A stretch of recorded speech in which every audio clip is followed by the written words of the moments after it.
सो hi guys, मैं हूं निखिल और आप देख रहे हैं बस वेट टेक। गाइस आज की वीडियो काफी इंटरेस्टिंग होने वाला है आपके लिए, क्योंकि आज मैं आपको बताऊंगा इस वीडियो में कि एज अ एडमिन यूजर आप अपने सिस्टम में, अपने लैपटॉप में अदर यूजर्स के लिए कुछ सेटिंग्स को, एप्लीकेशन को या फिर फीचर्स को कैसे रिस्ट्रिक्ट कर सकते हैं। काफी जगह काम आता है ये प्रोसेस, चाहे आप एक प्रोफेशनल कंपनी में हो या फिर आप स्कूल में हो, कॉलेज में हो या फिर अपने ही घर में। अगर आपको अदर यूजर्स के लिए कुछ सेटिंग्स को या फिर कुछ फीचर्स को या फिर कुछ ड्राइव्स को या फिर कुछ डेटा को रिस्ट्रिक्ट करना हो तो वो आप कैसे करेंगे, जिससे कि कोई अदर यूजर उनका मिसयूज ना ले पाए या फिर उनमें छेड़खानी ना कर पाए, जिससे कि आपका डेटा और आपकी सेटिंग्स और आपका सिस्टम सुरक्षित रहे। तो ये पूरा प्रोसेस मैं आपको इस वीडियो में बताऊंगा, तो इसीलिए आपको इस वीडियो को पूरा एंड तक देखना है, क्योंकि इस वीडियो का हर पार्ट आपके लिए इंपॉर्टेंट है। ठीक है, क्योंकि मैं आपको पूरा बिगिनर से लेके एंड तक का पूरा प्रोसेस बताने वाला हूं। अगर आप अभी तक सिंगल यूजर सिस्टम यूज ले रहे हैं तो उसमें अदर यूजर अकाउंट आप कैसे ऐड करेंगे, फिर उस यूजर अकाउंट के लिए आप कैसे सेटिंग्स को या फिर फीचर्स को, एप्लीकेशन को रिस्ट्रिक्ट करेंगे, पूरा प्रोसेस मैं आपको बताने वाला हूं। 4-5 सेटिंग मैं आपको बताऊंगा इसी वीडियो में कि कैसे आप उनको रिस्ट्रिक्ट करेंगे। लाइक कमांड प्रॉम्प्ट हो गया, कंट्रोल पैनल हो गया या फिर ड्राइव एक्सेस हो गया, तो इन चीजों को आप कैसे रिस्ट्रिक्ट करते हैं। आपने कई सिस्टम में देखा होगा कि आप सी ड्राइव को ओपन ही नहीं कर पा रहे, सिस्टम एडमिनिस्ट्रेटर ने ब्लॉक किया हुआ है, कमांड प्रॉम्प्ट ओपन नहीं कर पा रहे। ऐसे ही आप कैसे कर सकते हैं बताते हैं आपको। तो चैनल आपने अभी तक सब्सक्राइब नहीं किया तो सब्सक्राइब कर देना, और लाइक नहीं किया हो वीडियो को तो लाइक कर देना, क्योंकि ऐसे इंटरेस्टिंग वीडियोस तो आपके लिए आते ही रहते हैं, तो आपका प्यार भी लगातार मिलता रहना चाहिए। चलिए तो शुरू करते हैं। शुरू करने से पहले मैं आपको बता दूं कि आप विंडोज ऑपरेटिंग सिस्टम का कोई सा भी वर्जन यूज ले रहे हो, 8, 10, 11 सभी में वर्क करेगा, और कैसे करना है वो मैं आपको बताता हूं। तो फिलहाल आप मेरे सिस्टम की लॉक स्क्रीन यहाँ पे देख पा रहे हैं। ठीक है, यहाँ पे 2 यूजर आपको नजर आ रहे हैं। एक मेरा यूजर है निक्स जो कि एडमिन यूजर है, और एक मैंने यहाँ पे यूजर क्रिएट किया हुआ IT टेस्टिंग। ठीक है, इसमें मैं आपको ये चीज़ परफॉर्म करके बताऊंगा कि कैसे होगा। फिलहाल के लिए आप निक्स जो मेरा एडमिन यूजर है उसमें हम लॉगिन करके चलते हैं। ठीक है, इसमें मैंने पासवर्ड डाला और एंटर बटन दबाया और मैं अपने एडमिन यूजर में यहाँ पे लॉगिन कर लिया हूँ। ओके, अगर मैं आपको बताऊं कि आप कैसे एक यूजर अकाउंट क्रिएट करेंगे तो चलिए मैं आपको वो भी बता देता हूँ फर्स्ट स्टेप में ही। तो यहाँ पर अगर आपको यूजर अकाउंट क्रिएट करना है, आप एक होम यूजर हैं, तो हो सकता है कि आपको यूजर अकाउंट क्रिएट करना ना आता हो, और यूजर अकाउंट क्रिएट करने के भी काफ़ी सारे प्रोसेस हैं, 3, 4, 5 प्रोसेस हैं। उनको मैं आपको अलग वीडियो में बताऊंगा। एक सिंपल प्रोसेस के थ्रू मैं आपको इस वीडियो में बता रहा हूँ कि कैसे आप एक अकाउंट क्रिएट करेंगे, एक अनदर यूजर, एक गेस्ट यूजर अकाउंट आप कैसे क्रिएट करेंगे। तो यहाँ पर आप स्टार्ट बटन में जाएंगे और फिर आप जाएंगे सेटिंग्स में। ठीक है, सेटिंग्स में जाएंगे, देन अकाउंट्स यहाँ पे आपको मिलेगा, अकाउंट्स में जाएंगे। अकाउंट्स में जाने के बाद यहाँ पे फैमिली एंड अदर यूजर्स पे जाएंगे। तो यहाँ पे आप देख सकते हैं IT टेस्टिंग जो मेरा पहले से क्रिएट किया हुआ यूजर अकाउंट है वो यहाँ पे नजर आ रहा है। आपको अगर एक लोकल यूजर अकाउंट क्रिएट करना है तो आप add someone else to this PC पे क्लिक करेंगे। क्लिक किया मैंने यहाँ पे।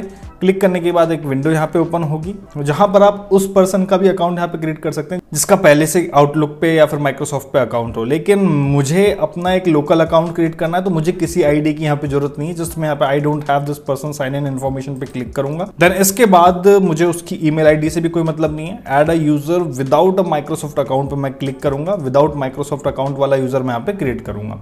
अब आपको यहाँ पे एक नया यूजर नेम देना है जिसके लिए आप अकाउंट क्रिएट कर रहे हैं। अगर आपके घर में आप किसी अपने भाई बहन के लिए अकाउंट क्रिएट कर रहे हैं तो उसका नाम दे सकते हैं। अगर आप अपने ऑफिस में नए एम्प्लॉय का यूजर अकाउंट क्रिएट कर रहे हैं तो उसका नाम दे सकते हैं। स्कूल कॉलेज में अगर आप स्टूडेंट के लिए क्रिएट कर रहे हैं तो स्टूडेंट के लिए यहाँ पे अकाउंट क्रिएट कर सकते हैं। जैसे मैं यहाँ पे स्टूडेंट अकाउंट में यहाँ पे क्रिएट करता हूँ, क्योंकि स्टूडेंट के लिए सभी चीज़ें यहाँ पे ओपन होना जरूरी नहीं है, कुछ रिस्ट्रिक्शंस होना जरूरी है। तो मैं यहाँ पे स्टूडेंट अकाउंट यहाँ पे क्रिएट कर रहा हूँ। ओके, पासवर्ड आप चाहें तो डाल सकते हैं, अदरवाइज कोई ज़रूरी नहीं है। पासवर्ड ना भी डाले तो कोई दिक्कत नहीं, खाली रहने दीजिएगा। नेक्स्ट करते हैं और यहाँ पे अकाउंट क्रिएट हो गया। यहाँ पे आप देख सकते हैं स्टूडेंट अकाउंट यहाँ पे आ गया है। क्लोज करते हैं, चेक कर लेते हैं कि हाँ भैया हमारा स्टूडेंट अकाउंट यहाँ पे आया नहीं है। Windows+X हमने दबाया, देन साइन आउट कर लेते हैं इसको हम एक बार, और अपने लॉक स्क्रीन पे आ गए हैं। तो यहाँ पे आप देख सकते हैं स्टूडेंट अकाउंट यहाँ पे आ गया। जब भी आप स्टूडेंट अकाउंट को यहाँ से एक्सेस करेंगे, साइन इन पे क्लिक करेंगे, एकदम न्यू वेलकमिंग आपका होगा, जैसे एक न्यू विंडो में आपका वेलकम होता है। क्योंकि भैया एक नया यूजर ऑपरेटिंग सिस्टम के साथ जुड़ा है, तो उसका वेलकम भी उसी तरीके से किया जाएगा जब आपने फर्स्ट टाइम अपना विंडोज इंस्टॉल किया था और जब आपका वेलकम हुआ। तो इसी तरीके से यहाँ पर उस नए यूजर का भी वेलकम किया जाएगा जब आप उसको फर्स्ट टाइम लॉगिन करेंगे। तो यहाँ से आप अपने अकॉर्डिंगली सेटिंग्स मैनेज करके एक्सेप्ट करके आगे बढ़ेंगे और आपको फ़िलहाल के लिए और कुछ करने की ज़रूरत नहीं है। यहाँ पे ये आपका स्टूडेंट अकाउंट तैयार है, ठीक है। अब यानी कि जो भी स्टूडेंट होगा आपके कॉलेज में या फिर घर में या फिर आपके स्कूल में, वो इस अकाउंट का यूज़ लेगा। लेकिन अभी हम देख सकते हैं कि भैया स्टूडेंट यहाँ पे कमांड प्रॉम्प्ट भी यूज़ कर सकता है, स्टूडेंट यहाँ पे कंट्रोल पैनल भी यूज़ कर सकता है, ओके। और वहीं अगर स्टूडेंट चाहे तो फाइल एक्सप्लोरर में जाके सी ड्राइव को भी एक्सेस कर सकता है। दिस पीसी में गया और सी ड्राइव को भी एक्सेस कर सकता है। तो मेरे सिस्टम में सिर्फ सी ड्राइव ही है, तो यहाँ पे सिर्फ सी ड्राइव को भी एक्सेस कर सकता है। तो मैं नहीं चाहता कि भाई मेरे सिस्टम पे कोई स्टूडेंट कमांड प्रॉम्प्ट को एक्सेस करके कुछ छेड़खानी करे, या फिर कंट्रोल पैनल में जाके कुछ छेड़खानी करे, या फिर सी ड्राइव में जाके कुछ चीज़ें चेंजेस करे। जो मैंने उसको एप्लीकेशन प्रोवाइड की है, लाइक वर्ड है, ऑफिस है, या फिर जो भी प्रोग्रामिंग से एप्लीकेशन है, बस वो यूज ले, उसके अलावा यूज ना ले। तो कैसे इस तरह से सेटिंग्स को हम ब्लॉक करेंगे वो मैं आपको बताता हूं। तो इसके लिए हमें वापस से अपने एडमिन अकाउंट में जाना होगा। ये तो अभी हम स्टूडेंट अकाउंट में, तो वापस से मैंने Windows+X दबाया, साइन आउट किया और वापस से लॉक स्क्रीन पे आए और इस बार अपना एडमिन अकाउंट हमने अपने पासवर्ड से यहाँ पे ओपन किया। तो यहाँ पर हमें कुछ इस तरीके से सेटिंग्स को अप्लाई करना है कि एडमिन यूजर उन सेटिंग्स का यूज ले पाए लेकिन अदर यूजर ना ले पाए। मैंने आपको GP एडिट यानी कि ग्रुप पॉलिसी एडिटर का यूज लेके काफ़ी सारी सेटिंग बताई है, जिनकी हेल्प से मैंने आपको कमांड प्रॉम्प्ट ब्लॉक करना बताया है, मैंने आपको अदर एप्लीकेशन ब्लॉक करना बताया है, कंट्रोल पैनल ब्लॉक करना बताया। लेकिन उसमें क्या होता है, एडमिन यूजर के लिए भी वो चीज़ें ब्लॉक हो जाती है, क्योंकि अगर आप डायरेक्ट ग्रुप पॉलिसी की हेल्प से अगर उन सेटिंग्स में चेंज करते हैं तो वो सभी यूजर्स के लिए एक यूनिवर्सल सेटिंग होती है। लेकिन मैं आपको यहाँ पे जो बताने वाला हूँ प्रोसेस, वो माइक्रोसॉफ्ट मैनेजमेंट कंसोल की हेल्प से हम यहाँ पे एक पर्टिकुलर यूजर अकाउंट के लिए हम वो पर्टिकुलर सेटिंग्स अप्लाई कर सकते हैं। ठीक है, तो कैसे करेंगे चलिए देखते हैं। तो इसके लिए आप यहाँ पे सीधा सर्च में जाएंगे और MMC टाइप करेंगे और यहाँ पर आपके पास MMC यहाँ पे आएगा। आप चाहें तो सीधा Windows+R दबा के भी MMC इसमें लिख सकते हैं और एंटर बटन दबा सकते हैं। यस करेंगे। माइक्रोसॉफ्ट मैनेजमेंट कंसोल, जैसे कि मैंने आपको इसके बारे में बताया था, इसको आप ओपन कर लेंगे, एक इस तरीके की विंडो ओपन होगी। ठीक है, आप फाइल में जाएंगे, देन ऐड रिमूव स्नैप इन में आप क्लिक करेंगे। यहाँ पे क्लिक करने के बाद यहाँ पर आपके पास आएगा ग्रुप पॉलिसी ऑब्जेक्ट। ठीक है, इसको थोड़ा सा एक्सपेंड करके पूरा सा पढ़ लीजिएगा। ग्रुप पॉलिसी ऑब्जेक्ट एडिटर, इसको आप ऐड करेंगे। ठीक है, यहाँ पे आपको क्या करना है, ग्रुप पॉलिसी ऑब्जेक्ट में यहाँ पे आपको ब्राउज पे क्लिक करना है, फिर आपको यूजर्स पे जाना है और यूजर्स पे जाने के बाद आपने जो यूजर सिलेक्ट किया है जिसके लिए आपको सभी सेटिंग्स ब्लॉक करनी है, वो यूजर अकाउंट आप यहाँ से सिलेक्ट करेंगे। तो स्टूडेंट अकाउंट यहाँ पे शो हो रहा है, स्टूडेंट अकाउंट हम यहाँ पे सिलेक्ट करेंगे और ओके बटन पे क्लिक करेंगे। तो यहाँ पे स्टूडेंट अकाउंट यहाँ पे सिलेक्ट हो जाता है और यहाँ पे अब आप इस सेटिंग को आप फिनिश कर देंगे। फिनिश करने के बाद यहाँ पे आप देखते हैं कि लोकल कंप्यूटर स्टूडेंट अकाउंट यहाँ पे ऐड हो गया है। ओके बटन पे क्लिक करेंगे। ओके बटन पे क्लिक करने के बाद आप देखेंगे कि ग्रुप पॉलिसी जो है वो यहाँ पर आ गई है आपकी। इसको मैं इस तरीके से एक्सपेंड कर देता हूं। तो local computer student account policy यहां पे आ गई है। अब इस पॉलिसी में हम चेंज करेंगे, इसको आप एक्सपेंड करेंगे, इसमें यूजर कॉन्फ़िगरेशन आपको मिलेगा, इसको भी आप एक्सपेंड करेंगे, फिर इसमें आपको एडमिनिस्ट्रेटिव टेम्पलेट्स मिलेगा, इसको आप एक्सपेंड करेंगे, देन आपको इसमें सिस्टम मिलेगा। सिस्टम पे आप क्लिक करेंगे तो यहाँ पे आपको कुछ सेटिंग मिलेगी। ठीक है, जैसे कि मैं यहाँ पे आपको कुछ सेटिंग यहाँ पे आपको दिखा देता हूँ। जैसे यहाँ पे आप देख सकते हैं prevent access to command prompt. ठीक है, इस पे आप डबल क्लिक करेंगे। डबल क्लिक करने के बाद आप इसको इनेबल कर देंगे, देन अप्लाई ओके। ठीक है, ये वो सेटिंग है जो हम यूजर के लिए रिस्ट्रिक्ट कर रहे हैं। इसके अलावा रजिस्ट्री एडिटिंग टूल्स को भी वो ना छेड़े, तो रजिस्ट्री एडिटिंग टूल को यहाँ पे ना छेड़े, इसलिए मैं इस पर डबल क्लिक करके इसका एक्सेस भी अपने यूजर अकाउंट से छीन लेता हूं। ठीक है, तो मैंने आपको यहाँ पे दो सेटिंग तो ऑफ करके यहीं पे बता दिया, जो कि सिस्टम में ही मुझे नजर आ गया है। इसके अलावा यहाँ पर आप जस्ट ऊपर देखें ना, तो कंट्रोल ऑल्ट डिलीट ऑप्शन भी आ रहा है। इसमें आप जाएंगे तो यहाँ पे आपको एक चीज और मिल जाएगी, रिमूव टास्क मैनेजर, यानी कि यूजर को टास्क मैनेजर भी नजर नहीं आएगा, वो टास्क मैनेजर भी देख नहीं सकता कि हाँ भाई टास्क मैनेजर में कौन कौन से टास्क रन हो रहे हैं।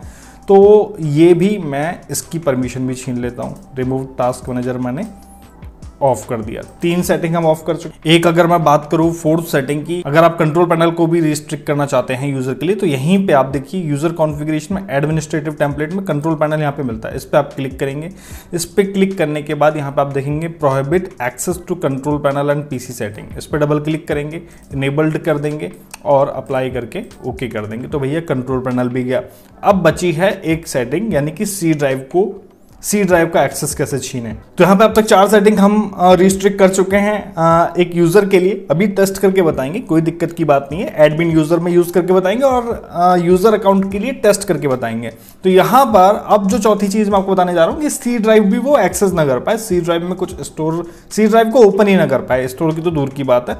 तो यहाँ पर यूजर अकाउंट में एडमिनिस्ट्रेटिव टेम्पलेट में ही सबसे नीचे विंडोज कंपोनेंट आपको मिलेगा, इसमें आप जाएंगे और विंडोज कंपोनेंट में जाने के बाद यहाँ पे आपको फाइल एक्सप्लोरर का एक फोल्डर मिलेगा, इसमें आप जाएंगे। तो यहाँ पर आपको एक सेटिंग मिलेगी, prevent access to drive from my computer. इस पर आप डबल क्लिक करेंगे, इस पर क्लिक करने के बाद इनेबल्ड करेंगे और यहाँ पर आप सी ड्राइव ओनली पे आप क्लिक कर देंगे। ठीक है, अब यूजर को भैया बाकी की ड्राइव का एक्सेस तो मिल ही जाना चाहिए। हालांकि मेरे सिस्टम में तो सिर्फ सी ड्राइव है, लेकिन बाकी की ड्राइव का एक्सेस तो मिल ही जाना चाहिए, जिसमें कि वो अपना कुछ प्रोजेक्ट बना रहा हो तो वो सेव कर सके। तो मैं यहाँ पे सिर्फ सी ड्राइव का एक्सेस यहाँ पे छीन रहा हूँ। अप्लाई किया, ओके किया। अब आप इस सेटिंग को आप यहाँ पे सेव कर लेंगे। ठीक है, मैं सेव कर लेता हूँ। यहाँ पर दिस पीसी में गया और सी ड्राइव में मैं इसको सेव कर लेता हूँ। Student login, student account restrictions, जिससे कि बाद में मुझे कुछ चेंजेस करने हो तो मैं इस सेटिंग को ओपन कर लूँ एज इट इज़। ठीक है, तो सी ड्राइव में मैंने यहाँ पे इसको सेव कर दिया है। सेव करने के बाद आप इसको क्लोज कर सकते हैं। क्लोज करने के बाद सबसे पहले तो ये मेरा जो एडमिन अकाउंट है इसमें मैं आपको टेस्ट करके बताता हूँ। देखिए, जब मैं Windows+R दबा के यहाँ पे CMD ओपन कर रहा हूँ तो CMD यहाँ पे ओपन हो रहा है। अगर मैं रजिस्टर एडिटर की बात करूँ, REGEDIT यहाँ पे आप सर्च करें तो ये आप यस करेंगे तो आप रजिस्ट्री एडिटर भी ओपन कर पा रहे हैं। टास्क मैनेजर की बात करें तो टास्क मैनेजर भी यहाँ पे ओपन हो पा रहा है। ओके, कंट्रोल पैनल की बात करें तो कंट्रोल पैनल भी यहाँ पे ओपन हो पा रहा है। इसके अलावा सी ड्राइव की बात करें तो यहाँ पे दिस पीसी में सी ड्राइव भी मैं एक्सेस कर पा रहा हूँ। अब बात करते हैं स्टूडेंट यूज़र के लिए कि स्टूडेंट यूज़र से हमने क्या क्या छीन लिया। ठीक है, चलिए अब इस अकाउंट को तो साइन आउट करते हैं और स्टूडेंट अकाउंट को लॉगिन करते हैं। स्टूडेंट अकाउंट हमने सेलेक्ट किया, साइन इन किया और यहाँ पर हमारा स्टूडेंट अकाउंट लॉगिन हो गया है। ठीक है, अब हम Windows+R दबा के CMD टाइप करते हैं, ओपन करते हैं। तो यहाँ पे आप देख सकते हैं the command prompt has been disabled by your administrator. आप यहाँ पे कोई कमांड रन ही नहीं कर सकते। प्रेस एनी की टू कंटिन्यू आ रहा है, जैसे की दबाएंगे कमांड प्रॉम्प्ट से बाहर हो जाएंगे। टास्क मैनेजर आपका गायब भी हो जाएगा यहाँ से, आप देख सकते हैं टास्क मैनेजर हट ही गया। इसके अलावा मैंने क्या ब्लॉक किया था, रजिस्ट्री एडिटर REGEDIT। ठीक है, ये भी ब्लॉक किया था। Registry editing has been disabled by your administrator. Okay, इसके अलावा कंट्रोल पैनल यहाँ पे हमने ब्लॉक कर दिया। इसके अलावा सी ड्राइव का एक्सेस हमने छीना था, तो यहाँ पे सी ड्राइव नज़र आ रही है हमें, क्या हम इसको ओपन कर पाएंगे? डबल क्लिक किया मैंने, the operation has been cancelled due to the restriction in effect on this computer. तो इस तरीके से हमने अपने यूजर्स से उसकी कुछ शक्तियां छीन ली। ऐसी बहुत सारी सेटिंग्स हैं जो IT एडमिन डिसेबल रखते हैं, जिसकी बदौलत अक्सर एम्प्लॉय यही कहते मिलता है कि भैया ये लैपटॉप किसी काम का नहीं है। तो इस तरीके से आप इन सेटिंग्स को ब्लॉक कर सकते हैं एक पर्टिकुलर यूज़र के लिए। आशा करता हूं कि ये जो वीडियो देख रहे हैं काफ़ी सारे इंस्टीट्यूट के IT एडमिन के काम आएगा, फैमिली मेम्बर्स के काम आएगा, स्कूल कॉलेज के एडमिन्स के काम आएगा। वीडियो की जानकारी आपको अच्छी लगी हो, 1% भी अच्छी लगी तो लाइक कीजिएगा, शेयर कीजिए वीडियो को। मिलेंगे आपसे ऐसे ही और इंटरेस्टिंग वीडियोज़ के साथ और देखते रहिए बसवे टेक। धन्यवाद, जय हिंद।